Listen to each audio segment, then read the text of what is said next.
আজকে আমি কী দিয়ে পাবদা মাছটা রান্না করি সেটাই শেয়ার করব আপনাদের সাথে। তো এখন আমি পাবদা মাছগুলোকে ভালো করে ধুয়ে পরিষ্কার করে কেটে বেছে লবণ এবং হলুদ মাখিয়ে নিয়েছি।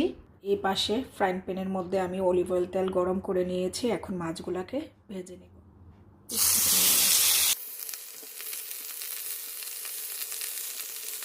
আমি সবগুলো পাবদা মাছ একসঙ্গে দিয়ে নিয়েছি। আমি এখন পাবদা মাছগুলোকে একটু হালকা কড়া করে ভেজে দেব। বেগুনি ফিরে আসছি।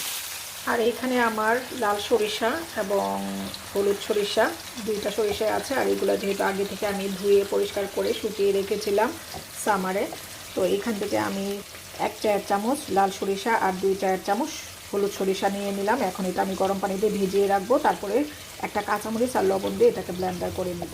এখন আমি পাবদা মাছগুলোর আরেকটা পাশ উল্টিয়ে দেবো। আর পাবদা মাছ যেহেতু খুবই নরম এবং সফট একটা মাছ, এটা খুব হালকা হাতে এটাকে উল্টিয়ে দিতে হবে। আমি মাছগুলোকে এখন উল্টিয়ে দিই। পাবদা মাছগুলোকে আমি অফ ক্যামেরায় উল্টিয়ে নিয়েছি। তারপর আমার 2-1টা মাছ একটু ভেঙে গিয়েছে।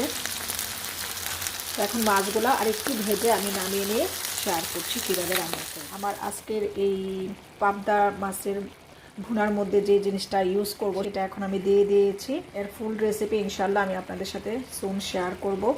এর মধ্যে আমি সব মশলা দিয়ে দিব। মশলাটা দিয়ে সব কিছু যখন কষে তেলটা উপরে বেশি উঠবে তখন আমি পাবদা মাছটা দিয়ে দিব।